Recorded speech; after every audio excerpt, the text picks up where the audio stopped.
C'est parti, maintenant on va faire une découverte des interfaces qui nous permettent de créer des objets avec des propriétés qui vont prendre certains types.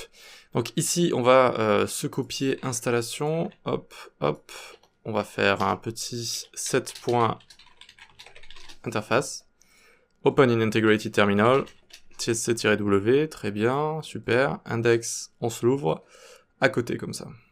Voilà, super. Nickel. Donc ensuite on va pouvoir s'ouvrir le script et hop, on va pouvoir commencer. Alors les interfaces ressemblent beaucoup au type, vous savez, au type personnalisé. Dans le sens où on va pouvoir se créer des objets avec certaines propriétés qui vont prendre certains types. Donc par exemple, interface rocket, fusée, c'est très à la mode en ce moment. Ça va prendre un réacteur. Et là pareil, on finit avec des 2 points, même si avec les virgules ça fonctionne. En général, la syntaxe c'est avec les 2 points. Ça va avoir une, par exemple, vitesse max. Et ça va avoir une méthode takeoff également. Donc takeoff qui va prendre par exemple action string return void comme ça. D'accord?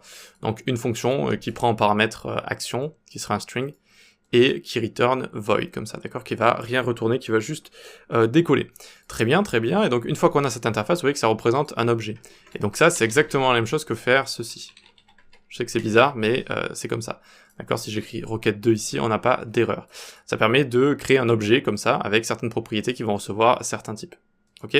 Donc c'est la même chose, ils se ressemblent sur énormément de choses, les types et les interfaces, sauf que les types peuvent être par exemple juste string ou number par exemple.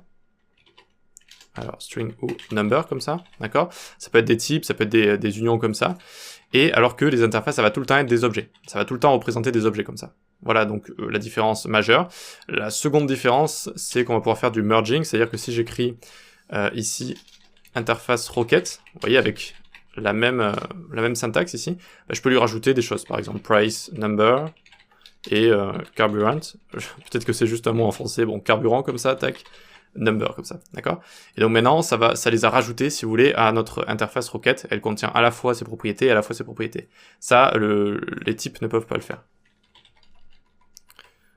Hop, si vous faites ça, ça va envoyer une erreur, vous voyez? Ok? Très bien, très bien. Donc ça fait partie des différences. Et en général, on utilise des interfaces avec les classes. Donc on aura toute une section avec les classes. Et donc ça va se représenter comme ça, par exemple, classe Rocket Factory, qui va servir à créer des objets qui représenteront des fusées. Et donc on va implement ici notre rocket, notre interface. Donc on aura une section sur les classes, mais pour l'instant ça fonctionne comme ça. D'abord, on va devoir ici prendre toutes nos propriétés. Ça va être les propriétés des objets qui vont être créés. D'accord, donc on peut mettre des points-virgules à chaque fois. Et donc notre takeoff ici, ça va être une méthode, donc on n'est pas obligé de la mettre ici. Tac, ok. Donc ici, d'abord on doit déclarer toutes les propriétés qui vont entrer dans l'objet, avec à chaque fois les types. Donc pour l'instant, ils mettent une erreur ici, mais c'est comme ça qu'on fait, d'accord? Donc reactor Vmax, et vu que je l'ai merge, ça veut dire assembler avec ce que j'ai écrit ici, je dois aussi écrire price carburant. Ensuite, il faut se faire la fameuse fonction constructeur. Et là, il faut y aller parce qu'il faut recopier tout ça ici, même s'il existe une méthode raccourcie que je vous montrerai dans la partie sur les classes. Ensuite, on va avoir price number et carburant number, comme ça.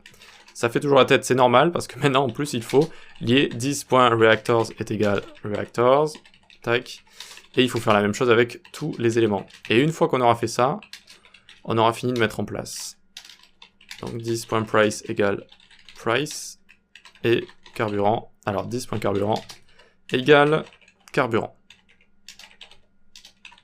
Hop là, parfait. Donc qu'est-ce qui se passe ici? Je sais que ça fait un peu beaucoup, mais c'est comme ça qu'on écrit les classes avec TypeScript, même si je vous montrerai une méthode raccourcie. Donc là, ça me met toujours une erreur. Pourquoi? Parce qu'il manque quelque chose. Il manque notre méthode takeoff. Vous voyez, il y a une méthode ici qui doit prendre un string, etc. Donc on vient se créer takeoff juste ici, hop, qui va prendre un message par exemple, ou action string, et qui va log à l'action.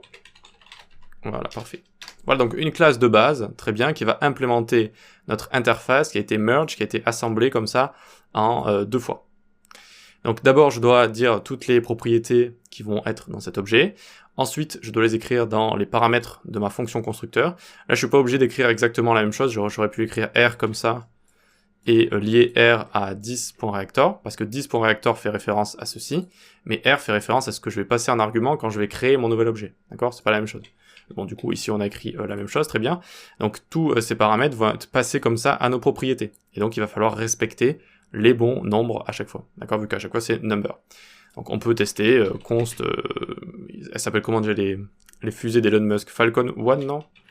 Je sais pas, je sais plus. Je suis pas un fanboy. Const Falcon 1 ici est égal new rocket factory. Tac. Et ici, par exemple, eh bien, on va avoir des réacteurs. Donc, j'imagine 12, une vitesse max... je sais pas, 900 km/h, 700, 900. Ensuite, on va avoir un prix, 2 milliards. Et ensuite, on va avoir du carburant, par exemple, voilà, 9000 litres. Très bien. Et donc, ici, on a créé notre Falcon 1 et on va pouvoir, ici, la loguer. Falcon 1, juste ici.